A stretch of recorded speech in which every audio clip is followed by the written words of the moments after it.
This is Jadzi, Oracle of I'm not going to bother trying to pronounce it. And this is why my friends hate it. We're done when I say we're done. So this is Jadzi, Oracle of A-Word, a legendary human wizard from Strixhaven. That casting cost, it seems awfully high.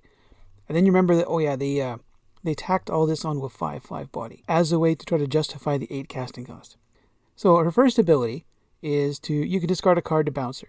That's neat. It's an interesting little evasion ability.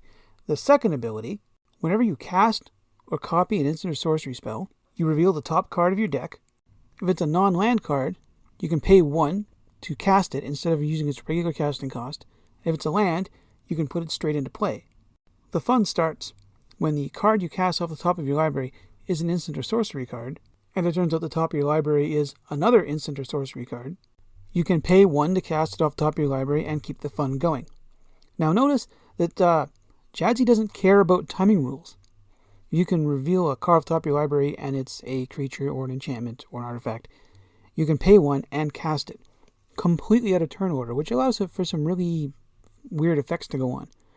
It also means that you can wait until an opportune time to cast off an instant on someone else's turn and basically annoy everyone by making that person's turn last an extra 5 to 10 minutes, at which point it slowly comes around to your turn. You untap, draw, pass, and then someone gets to wonder if you're going to mess with their turn later on. Now, I built this deck, played it a few times, and then went to check EDH Rec. Mostly because I wanted a decent quality picture of the main card. I decided to go there first, and found out that some of the dumb ideas I had, other people had too, because, well, let's face it, they were easy dumb ideas. On EDH Rec, it's an awful lot of Storm and Landfall. Now, I am doing a bit of Landfall, maybe not quite to the extent they are. I've got 1 Storm card in the deck because after a few playtests, 1 Storm card will slow the game down enough as it is. And thankfully, I did find a way to make this deck much more a me deck than something I would have gone online anyway. So one of the themes shared was ramp. Now, normally I don't go for a whole lot of ramp. I'll go for a few. Simic does have a nice little 4-pack of draw cards, play lands, things. I decided to lean a little more heavily into it. First off, because she costs 8. And then if you got to wait till 8 turns in to play your commander, your game probably isn't going all that well. Second, each one of these spells is going to give you another land, add to your board to put more land into play. And then on later turns, you're going to, you spend 2 on an explore. At which point you might roll into a couple more of these. I mean, I'm running 16. Right? 16? Yeah, 16. I'm running 16 ramp spells. So it's quite likely that I'm going to play 1, roll into 1 more, maybe roll into another one. By the end of the turn, have 4 more land in play. Yes, there's some landfall in here, but you just hang on to that for a bit. You'll notice I've got Beanstalk Giant listed under ramp spells. Well, 1, he's got an adventure stapled to him. So I can play that, send him off on an adventure, and then later on cast him to be this gigantic creature. And he's gonna be big by the time I finally get around to casting him. Also, he's gonna sit out there in the adventure zone as a potential threat later in the game. Right?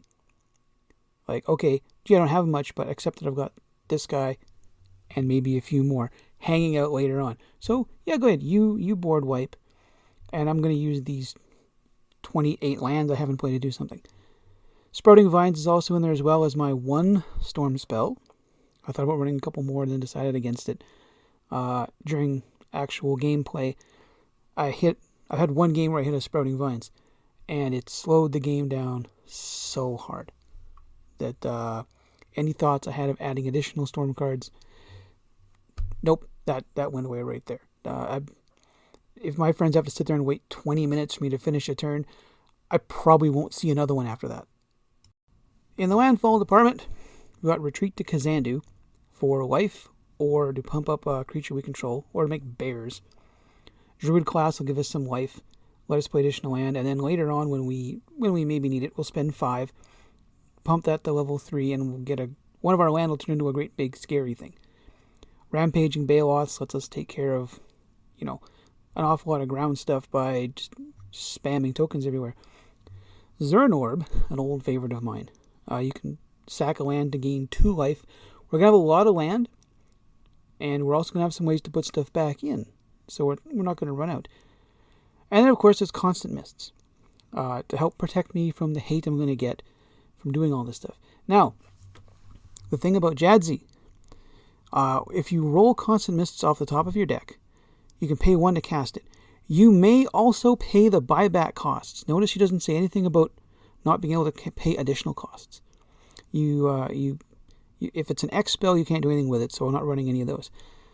You are allowed to pay you have to pay any additional costs. So Harrow is in here. I have to sack a land to play Harrow. This gives you the option to sack a land to have Constant Mists go into your hand after you've cast it off the top of your deck, thus giving you a card that, if nothing else, you have a card to play on your turn to do something.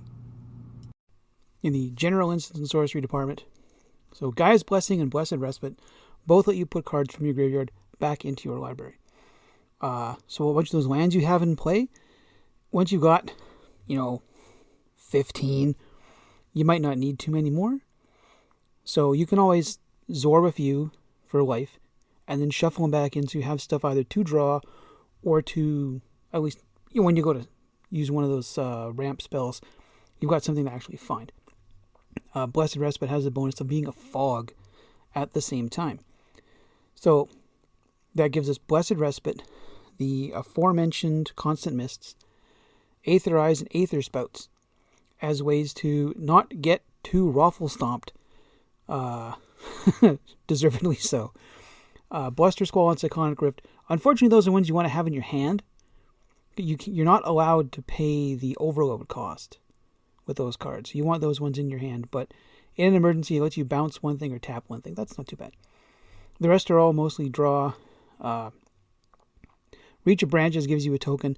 Forest comes into play. You can put Reach of Branches back into your hand to play it again later. It is an instant. So in an emergency, you can drop a 2/5 token into play. And then, maybe roll for an Aetherspouts. Saw It Coming and Behold the Multiverse both have Foretell. Those are ones you want to draw. That way you can foretell them out and leave them there for a more opportune time. People are going to know what they are after a while. You're going to cast them a couple of times over the course of the game anyway. So maybe you can bluff them into thinking you have a Saw It Coming sit out there when it's actually just to Behold the Multiverse. This is the human part of this game is one of the things I find most interesting. But I fooled you. Turns out it was a Shark Typhoon deck the whole time. Yep. I took my old Shark Typhoon deck apart and decided that I liked the idea too much. Jadzi gave me an excuse to bring it back in a slightly more limited color format, but just as much fun. So Shark Typhoon is going to give you a flying shark every time you cast an instant, a non-creature spell, right? So instants, sorceries, enchantments, artifacts. Talran's going to give us drakes when we cast stuff. Metallurgic Summons will give us an XX construct whenever we play an instant or sorcery. Docent of Perfection is going to crank out wizards, and then he'll eventually flip over into Final Iteration, which will give all your wizards +2/+1 in flying, which will make Jadzi a 7/6 flyer, by the way. And of course, if you're going to crank out tokens, why not play Parallel Lives? And because Sharknado wants non-creature spells, we'll just play creature spells with non-creature spells stapled onto them. Remember that Beanstalk Giant? Well, he's got a few friends. Of all of these, I think Curious Pair might be the one that's the least interesting. You get a food token out of it. Okay, that's neat. And it turns into a 1/2 you're going to chump block with. However, what that does give us is a couple of beefy flyers, some beefy ground pounders. There's 3 counter spells in here. There's also Illithid Harvester. That when you have a weird choice. So If you can adventure it from your hand and pay the X, you'll get to tap a bunch of guys. And then when you actually play Illithid Harvester itself, you get to turn a whole bunch of tapped creatures into face-down 2/2 horrors. Now, during an attack, if someone decides to swing at you, as long as their stuff doesn't all have vigilance, and you can roll into a Harvester, you can suddenly turn all of their big scary attackers into far less interesting 2/2 horrors. Which is probably a bit more of a kick in the pants than playing a Fog, to be honest. Also hiding in there is Fae of Wishes. Now, I like Metallurgic Summonings for the tokens it cranks out. However, in an emergency, you can pay 5, exile it, and get all the instants and sorceries from your graveyard back to your hand if you have enough artifacts. And then you don't get to do it again. However, Fae of Wishes lets you go for a non-creature card you own from outside the game, reveal it, and put it in your hand. So you can load your graveyard up, and if you haven't hit a Blessed Respite or an Elixir of Immortality to shuffle it all back in again, you can exile Metallurgic Summonings, refill your hand, and start rolling again. And if you hit Fae of Wishes in that roll, or maybe later on, you'll get it back, and you can keep the fun train going. Well, the fun for you train, at any rate. So the last few cards of note involve restock and a little bit of library manipulation. Sensei's Divining Top at least lets you know what's coming up. So if you're looking at 2 land and a instant or sorcery, you can at least try to go for the one thing you're going to need. Reality Chip lets you look, and if it's equipped, play cards atop your library. So if need be, you can sit there with, some cards in hand that are kind of dead and have an Aetherize or a counterspell sitting on top of your library for when you need it. And you can kind of relax a little bit and not grind quite so hard. Elixir of Immortality shuffles your graveyard back in your library. Soldevi Digger I like because it's a bit more selective. You pay 2, you put the top card of your graveyard in the bottom of your library, which sounds like, oh, well, what's it going to do there? Need I remind you that there are 16 cards in this deck that let you shuffle it. So you can take cards that you'd rather get back sooner than later, put them on the bottom, shuffle, and maybe hit them again. And that leaves us to Witch's Oven. Illithid Harvester is a neat guy for his 2 abilities. Once he's in play, it's kind of dull. Just cook him, and then stuff him back in your library again.